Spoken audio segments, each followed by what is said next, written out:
QR code here, it takes you to the website. It's a speaker series.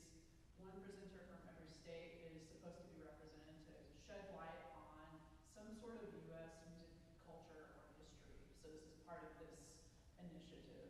And our own Dr. Virginia Johnson is also on the website, so check it out. USC, go Cox.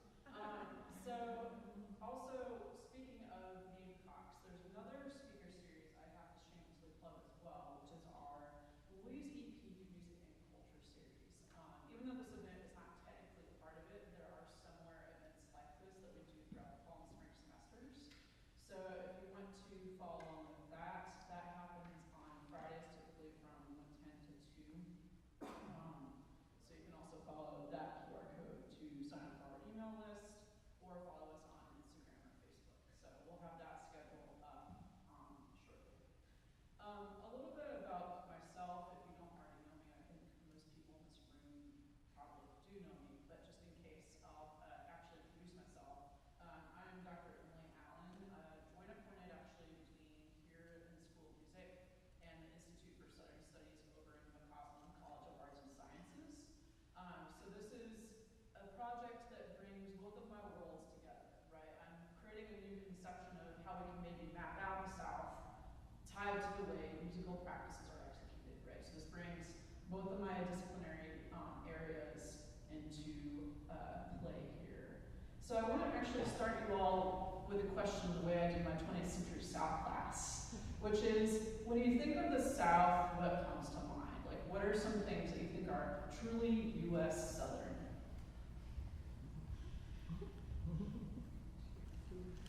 Yes. The heat. The heat, yes, the heat. Yeah. Sweet tea. Sweet tea, yes.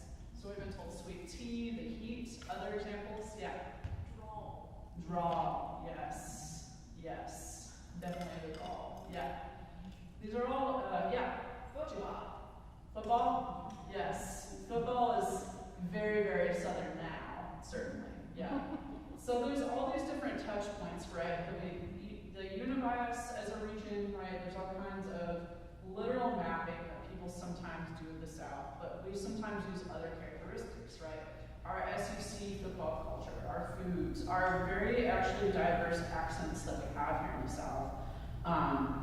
And then even thinking about this region within the rest of the country, there's ebbs and flows. But what I'm proposing here is something even like that's maybe a blend of Texas, Acadiana, and Gulf Coast, and the Panhandle Florida, which is what I'm calling the Mardi Gras Belt. This is a sub-region that, for some areas, even centuries at this point, have had a Mardi Gras tradition. Not necessarily continuously. It's really been since the late 19th century that we've had more continuity of Mardi Gras, but off and on for a couple centuries at this point. A lot of these older port cities, where you have a lot of colonization, people come and go in these areas, all those things kind of bring these different practices together. And so that's what I'm proposing here, to look at some examples of maybe less obvious places where this happens, and to counter really the New Orleans-centric narrative that people typically associate with this region. But to backtrack a little bit, let me actually kind of explain, hey, you can grab some beads if you would like. Explain what Mardi Gras actually is in this kind of area. So technically speaking, it is called Carnival, capital C Carnival, right? You have lower C Carnival, which you think of maybe like the circus or the fair. Sure, those are carnivals, but capital C Carnival is a season of celebration that in this case, in this particular tradition at least, leads up to Fat Tuesday, Mardi Gras Day. But people in the South just call it Mardi Gras. You don't really usually hear people use the term carnival very often in this case. They used to, they did, but most people just call it Mardi Gras for short. Oftentimes in these traditions, at least, you see some sort of controlled disorder. That's the stereotype, right? People get wasted, throw the beads around, things like that. New Orleans stereotypes. Often also with social critique. There are often usually confrontation of current events and politics in these events. And it's often some sort of celebration of freedom. So these are common characteristics of this particular type of carnival tradition. Some of these things also do carry over to different regions and cultures, but not always do. This is not necessarily the same thing. Sometimes they happen in early summer. You also have different winter versions of Carnival that sometimes happen. But for the purposes of this belt that I'm talking about, these are some of the common characteristics of this Carnival tradition, or what's called more often just Mardi Gras. And so in this belt, probably the oldest traditions are New Orleans in terms of continuity at this point, and Mobile kind of, those are the two I think that most consistently have influenced each other. Some of these other traditions, like Pensacola claims they've had one that happened in 1786, but it's really the New Orleans tourism model in more recent history that these cities have started to emulate. All right, so that's kind of what we're going to be looking at, are these more recent examples of how these cities are, yes, claiming their own history of this Mardi Gras, but how are they borrowing from some of New Orleans aesthetics? But what are they doing to also make it their own again, right? Like through music, for example. What are some of these local intricacies that unify all this to be a Mardi Gras belt, but also within it still some diversity of expression? But just to kind of, very quickly give New Orleans their flowers. They'll get about 5 seconds in this presentation. So you have some traditions like the Black Masking Indians, or sometimes called the Mardi Gras Indians. You have the mask, right, the green, gold, purple colors. You have the brass band leading the people dancing behind them. That's called the second line tradition. You have the French Quarter. This is typically, if you ask like someone not from the U.S. or someone like from other parts of the country, this is probably what they're thinking of, right? This is very stereotypical of that. The other thing too is the tradition of jazz in New Orleans in particular too that goes with that. This is very stereotypically like what people associate with this kind of tradition. So we're going to recap probably the most iconic song that a person would know from this, which is When the Saints Go Marching In, and you're going to sing it with me, right? So we're going to have Mr. Louis Armstrong lead us through this, and when he tells us to sing, we're going to sing with him, all right?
So my question I want to raise, though, is beyond that kind of aesthetic, what else does the Mardi Gras belt sound like, right? Even in New Orleans itself, in the parades, that's not all you hear. There are lots of local civic organizations that bring other genres into literal play.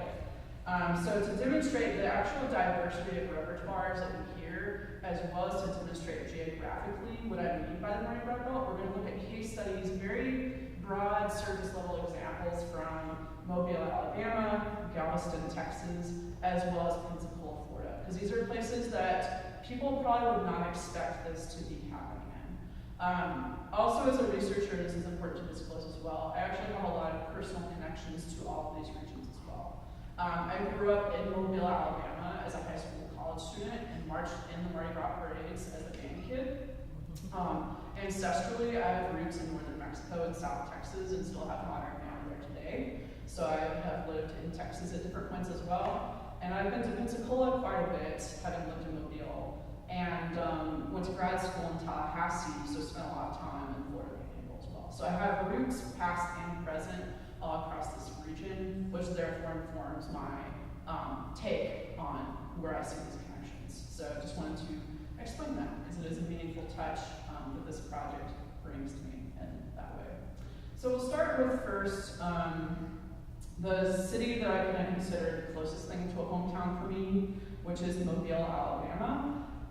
They have an interesting origin narrative that I'm happy to talk more about maybe in the Q&A of supposedly having this claim to having the oldest U.S. Mardi Gras.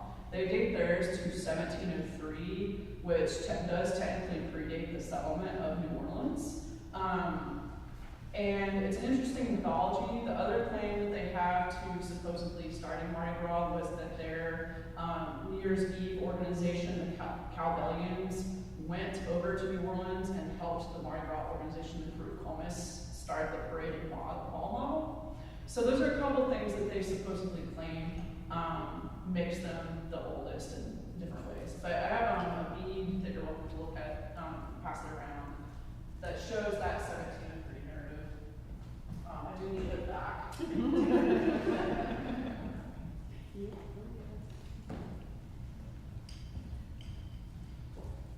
But again, that's like the dominant narrative. They're using a lot of the New Orleans repertoire. But what I'm interested in, again, are things that kind of challenge these narratives, right? Things that are bringing back histories that have been there, actually, for a while. And that, in this case, there's an organization that the last couple of years, the Greater Gulf Coast Caribbean Culture and Arts Festival. This was actually founded by families who are very prominent in the traditional Mardi Gras community. These are either people from Mobile that have married people that are from the Caribbean, or second and third generation Caribbean Americans, right? So they're trying to bridge this traditional Mardi Gras French colonization narrative with what they're also experiencing in other parts of their identity, right? And these are, Trinidad and Tobago, there's members from Haiti. It's sort of a pan-Caribbean narrative that they're bringing into this, which is really interesting to me. But one genre in particular that they're starting to do in their own separate Caribbean carnival, but also trying to bring into the traditional Mardi Gras balls and parades as well, like the floats, is soca, right? So soca comes from, again, the capital C carnival, right? Not lowercase capital C. Trinidad and Tobago. It's been around, formally at least, since things like the 70s.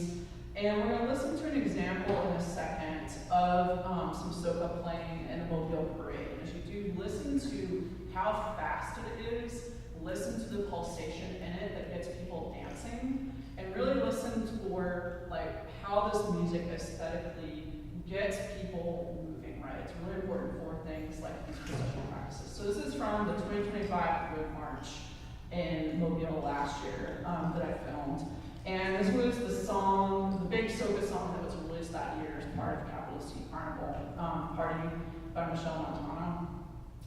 He's a big name soca artist. So let's take a little bit of a listen for that big pulsation, watch as people dance and interact with this track. And again, this is a recording being played at this parade.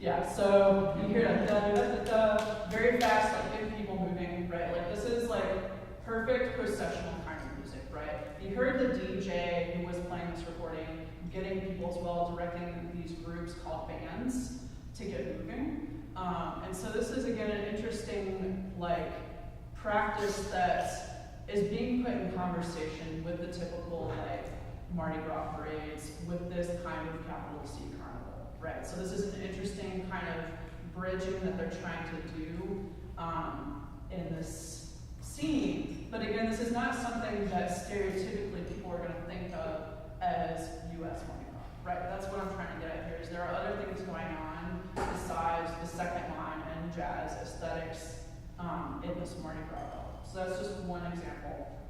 The second example of, again, you see this interesting bridging of different celebratory practices is in Galveston, Texas with Fiesta Gras.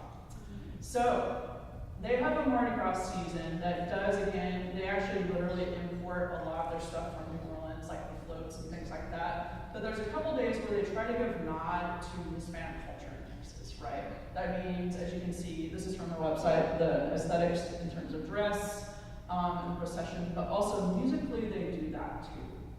So again, this is kind of countering that narrative of what people conceive of as Mardi Gras in an interesting way. In 2026, these were the two groups. We'll talk more about the headliner, Little Joe, in just 1 second. But in these couple days of the season, they usually do a lot of norteño music, meaning borderland music, right? Like music from northern Mexico, South Texas. And that means that this kind of music is very Texas in the way it brings all these different styles together. Blues, conjunto, German Czech polka, a lot of pop, rock, and rap aesthetics as well are getting into this. And again, that is very Texas, very, very Texas in that way. And then it usually features Tejano musicians. And Tejano, just to clarify, is a complex term, kind of like the term Creole. It's changed meaning over time, but today they mostly use that to mean Texans of Mexican descent. And so the headliner in the 2026 Mardi Gras was Little Joe. His full name is Jose Maria de Leon Hernandez. He was born in Temple, Texas, and he's known as King of the Brown Sound. And he's a Grammy-winning, like a very accomplished musician, right? So to have someone of that caliber performing at this Mardi Gras, again, it's a huge like acknowledgement of this kind of very local practice. But again, you don't expect that stereotypically in things like Mardi Gras, coming from fiesta culture. We're going to listen to a little bit of his performance, or one of his songs that he performed at this year's Fiesta Gras. It's a song that he's pretty well known for called Redneck Mexican Boy. And you're going to hear a lot of those blends that I'm talking about here. A little bit of rock, a little bit of country, a little bit of that oompa, like kind of polka pulsation. So this is very, again, like Texas. We're just going to listen to a little bit of the first verse. The lyrics are up here.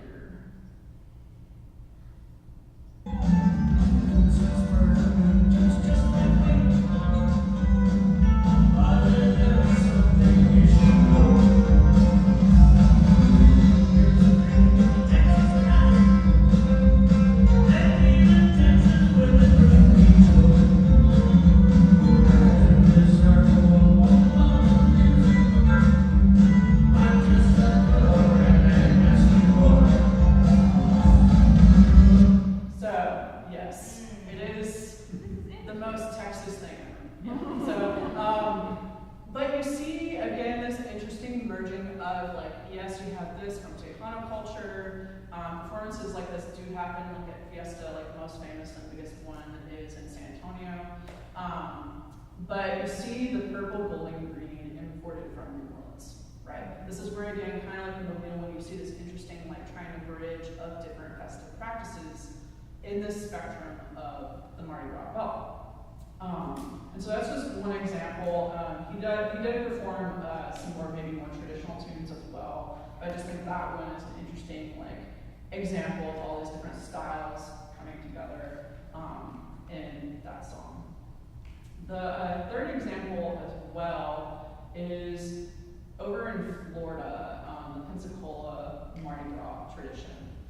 And so this is actually now a formal incorporation in probably like the last 20, 25 years, Pensacola Mardi Gras Inc. that took over from a previous organization that had helped with revamping it in the last 40 or so years. But again, you see in the logo that importation from the New Orleans tourism aesthetics, right, coming out play here. But in this tradition, they also, again, have a claim as well to like late 19th century attempts at least to have their Mardi Gras. There's a lot of debate about the first king, whether it was like 1890s or right at the turn of the century. But again, this tradition goes back further than people might expect. But it's really, again, kind of like Pensacola, and I would say even Galveston, it's really been the last 40 or so years that they've had more continuity in their tradition. And so there's a lot of interest in, again, things like tourism that are tied to this. But in this particular case, there's one place that if you go to Pensacola that you absolutely have to go to, which is McGuire's Irish Pub.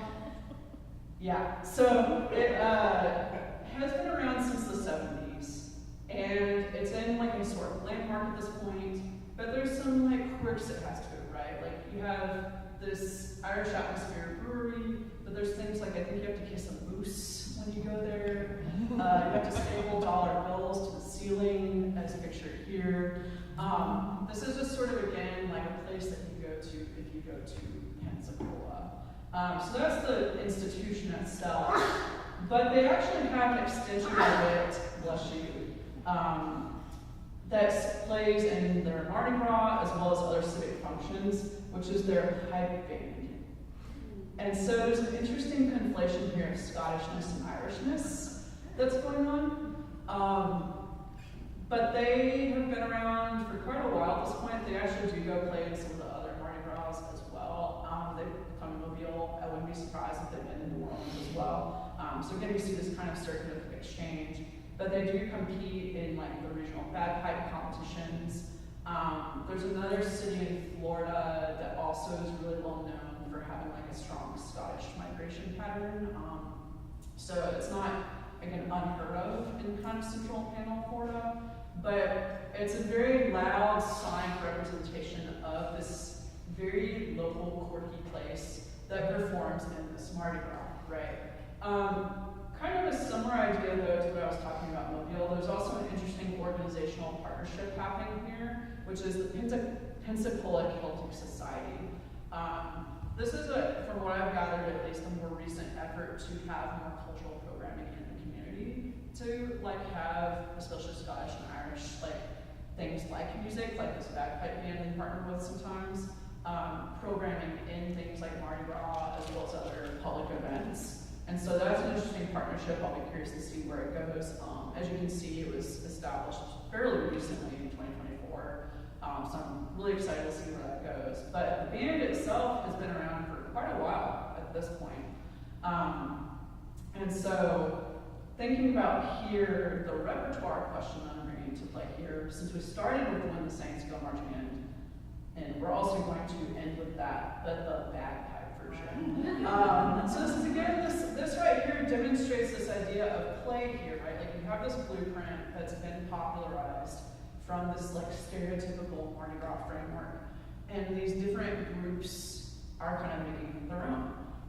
So prepare your ears, but this is the bagpipe version of When the Saints Go Marching In. And obviously it's right off the beach, so you're gonna hear some wind. So I do apologize, that's just what happens when you're in a beach city.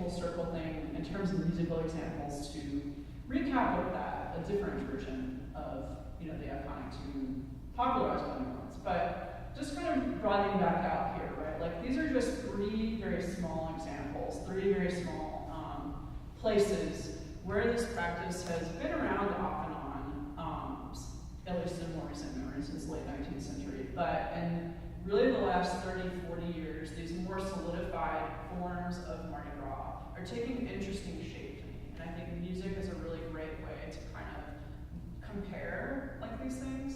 And again, that's not to say that New Orleans doesn't have this either. You hear all kinds of music, maybe like this. There are things that also happen in that very prominent Mardi Gras. But I think also looking at it in different places really shows kind of these interrelationships, but also differences that comprise this kind of region that I'm calling the Mardi Gras belt within the South. So those are just a few snippets, but I will open up for questions. Thank you all very much.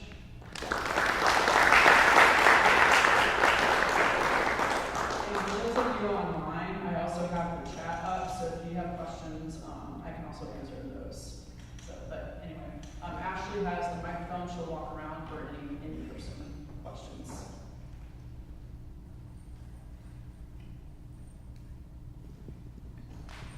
Thank you, Emily. This was lovely. Sorry I was late. I am fascinated by Little Joe and the song that you presented. Like, what are your take on these lyrics? Because, like, okay, he said something about 15 years of picking cotton. I'm like, whoa, wait.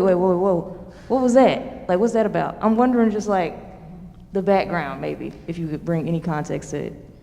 Yeah, I've looked up kind of commentary like on the song, and it's just very self-aware, like positionality in Texas of like where do I fit with these like very white like aesthetics that he's growing up around, Yeah. but then also obviously with previous histories of things like classism and racism, Yeah. like the 15 years of Pinky Cotton, doing that kind of thing. So it's kind of a play at bringing I think those things within himself that I've gathered, like bringing attention to that. Yeah.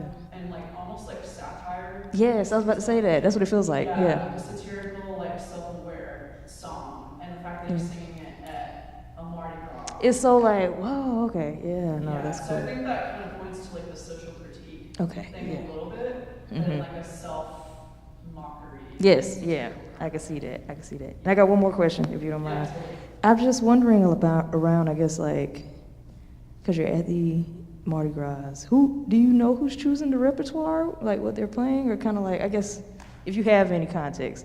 Yeah, I can speak to the Mobile tradition, at Yeah. least in the parades. Those are very curated by the organizers of the parades. Okay. And I assume that other cities probably do it similarly. From what I've gathered, at least with talking to some of the DJs in Mobile, they have to run their playlist by the organizers. Oh, okay.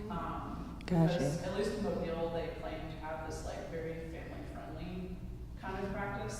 I can't say for sure that all of them are quite that strict on what's played, but I would assume that they still have to run to an extent what they're singing and playing by Yeah. the organizers. Yeah. But Mobile's is also like much more controlled, I think, than some of these other ones. That makes sense. So, Yeah. yeah. Yeah, that makes sense given the history. Okay, I think I probably do have another question, but Thank you.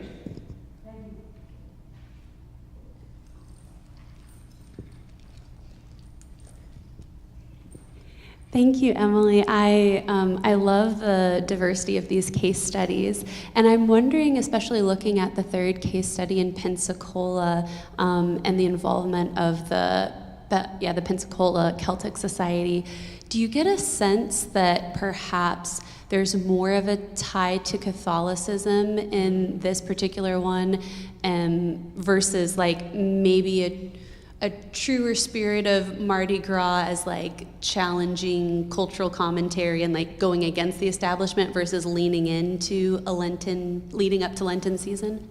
Yeah, I could definitely see that because a lot of these cities do have like those old Catholic roots for sure. So I haven't had a chance to directly speak with the Celtic Society yet. That's on my list, but that would not surprise me in a lot of ways. Though a lot of these are in practice pretty removed from the Catholic basis, but that doesn't mean they're not trying to bring that back in either. So, but yeah, a lot of these are pretty secular in terms of execution.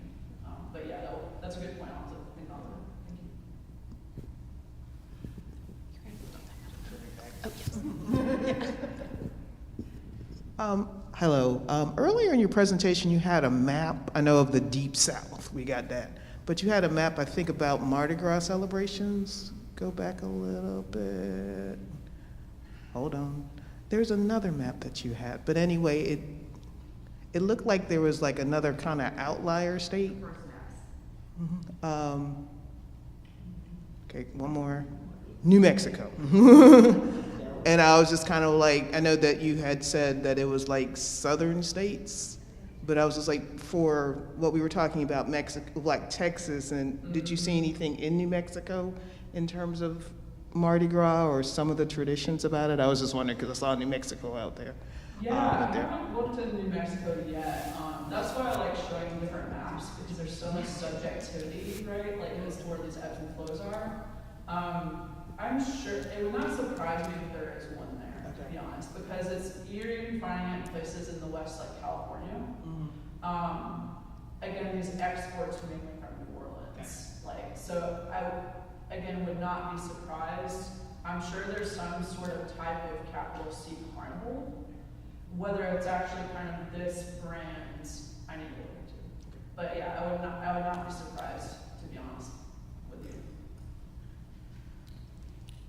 Yeah. I have a question. So, it's this celebratory time. It's a time to kind of engage in revelry, social commentary. I guess if I was going to add something to the list of things I associate with the South from towards the beginning, I would add weather, particularly hurricanes. Now, of course, Katrina is a big one that comes to mind with New Orleans, but we're talking a lot about referentiality, and I'm just sort of wondering, you know, I don't know how far back your field work goes, but because I was pretty young when Katrina happened, but I'm sort of wondering if there's any musical referentiality to anything that maybe has or has not disrupted Mardi Gras celebrations, not just in New Orleans, but across the belt. Or COVID would be another, so not just weather, but yeah. There's a lot of, this is not exclusive to Mardi Gras, but there's a lot of references to things like the Civil War ending celebrations in very interesting ways. So there's that kind of like lost cause kind of stuff that comes into some of this.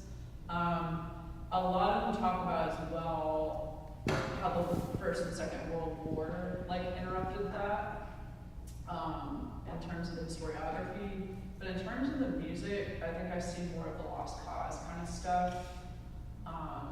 Hurricane Katrina in New Orleans did a lot of like performances, not even just at Mardi Gras, but there are songs, like especially like Bounce and whatnot, that do acknowledge that. The other cities in this region, they may have gotten some of Katrina. Like I went through Katrina directly in Alabama, and we didn't get it quite as bad. We did go a few weeks without power, but I don't remember necessarily the rest of the region having as strong of a reaction as like obviously New Orleans did. So I think that kind of like trauma response was most vocally sonified in New Orleans. But there have been again like kind of other events. I think that, you know, going back to the idea of social critique, they're always responding to what's going on in real time. There's always some sort of satirical Mardi Gras organization that, whether it's through music or chanting or something, they're addressing what's going on in real time. So I'm sure there's been micro moments of that, like continuously, but in terms of like, yeah, those loud interruptions, like I think New Orleans, like the Katrina example is probably the most vocal, literally about it. So, yeah. So if we can talk a bit about I think it was Mobile, where you had the Caribbean Yes. element as well.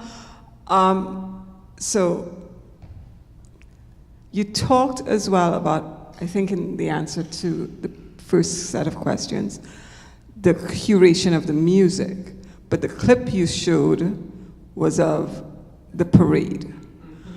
So as someone who studies these Caribbean carnivals in South Carolina in particular, I'm kind of interested in the response of either spectators, non-Caribbean spectators, or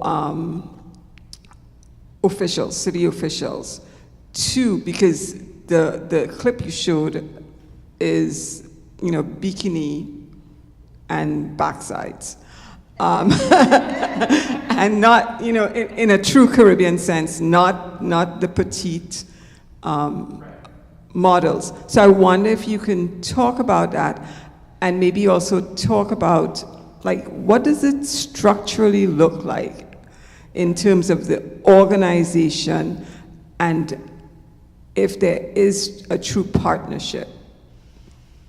Yeah, so I'll start with the city.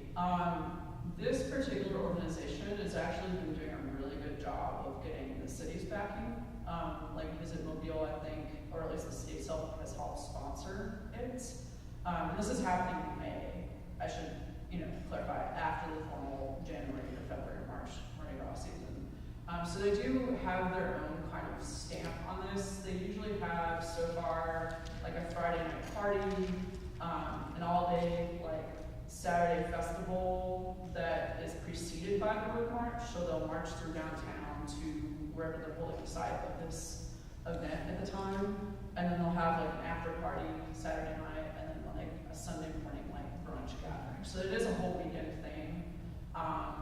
And so that's the general layout, and they're curating it. So they have a lot of like autonomy in terms of what they want to play or perform themselves, which is great, actually. actually. That's very different from the stricter elements I've seen in the more traditional Mardi Gras. So there's sort of like a nice like liberatory thing going on there sonically.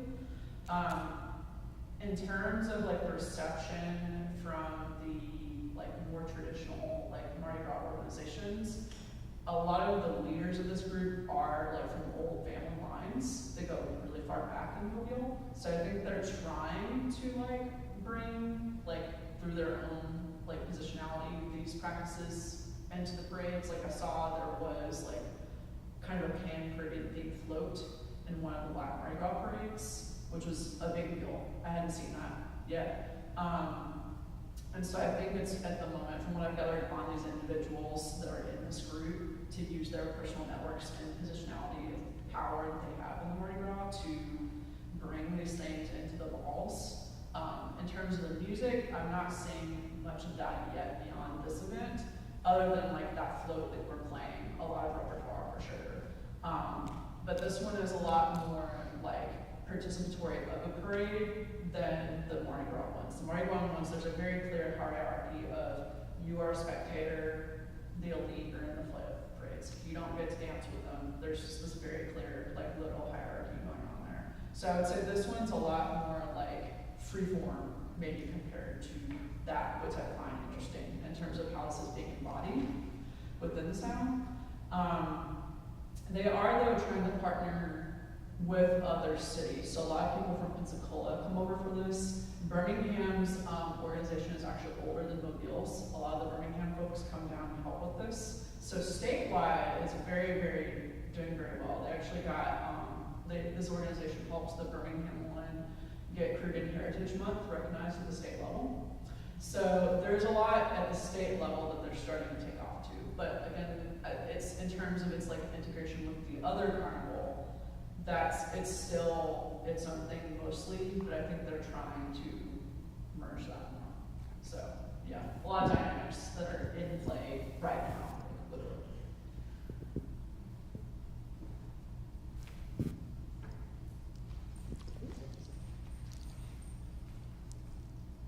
Mandy Schlegel online had a question. She says, I wonder about the South Asian influence on Mardi Gras.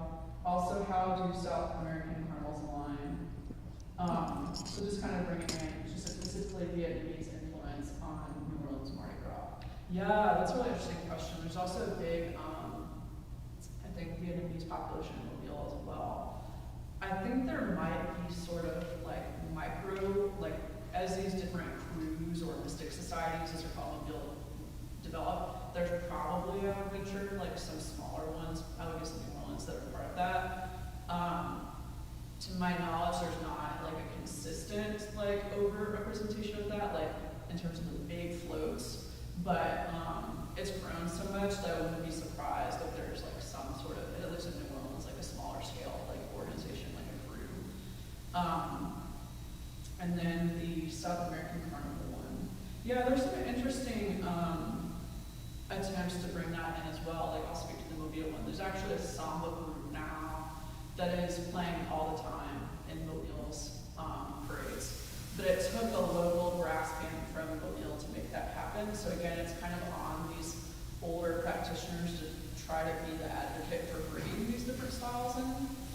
So that's kind of an interesting like Brazilian influence that I'm seeing. So I think, and I think in New Orleans as well, I've seen like some one-off groups like that bringing in, especially Brazilian influences.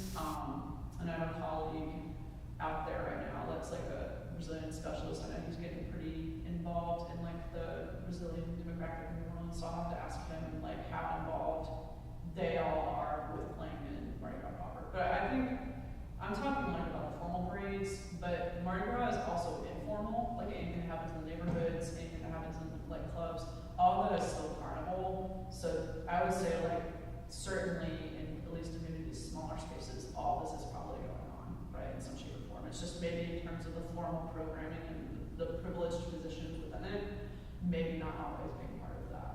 So yeah, great question. Thank you, Andy. Dr. Johnson.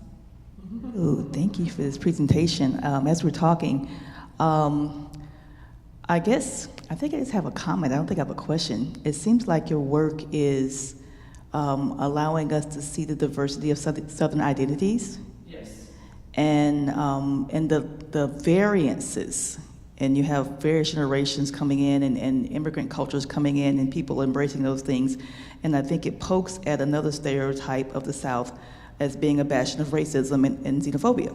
Yes. And I'm thinking about some of the work that Fredera Hadley is working on in Florida. She's thinking about Florida as multiple Floridas and going through it regionally, looking at how different cultures have had different identities based on where you are in the state over the last couple of centuries. And this mapping you're giving us is providing a huge swath of that. Yeah. And I think what you poke at a little bit is beyond the existence of these things happening in these communities, the buy-in from the local municipalities has always been a thing.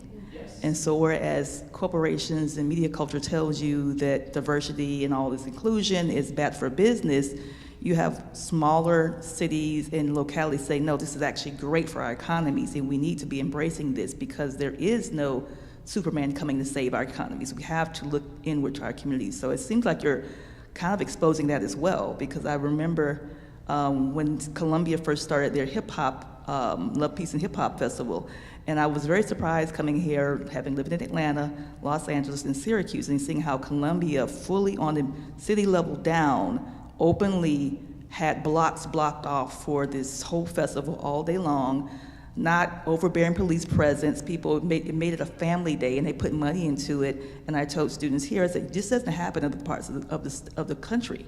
It's very still villainized, even though it's over 50 years old. But seeing how the city of Columbia said, no, this is how we bring people together. This is how we bring money into the city for a whole day and just have a good time. And so I think you're revealing that in multivalent ways. So it's very interesting. I just want to say, good job. Good job. Yeah, the tourism part is certainly part of it, and I think one of the founders of this organization, I kind of asked her, I was like, why now? Like, why did y'all wait? Like, all this has always technically been part of Mardi Gras history. This is not technically new, like this Caribbean influence. But I was like, why are you just now like formalizing it? And she's like, we just now feel like we're able to. Like, she didn't feel like that they would have gotten any kind of support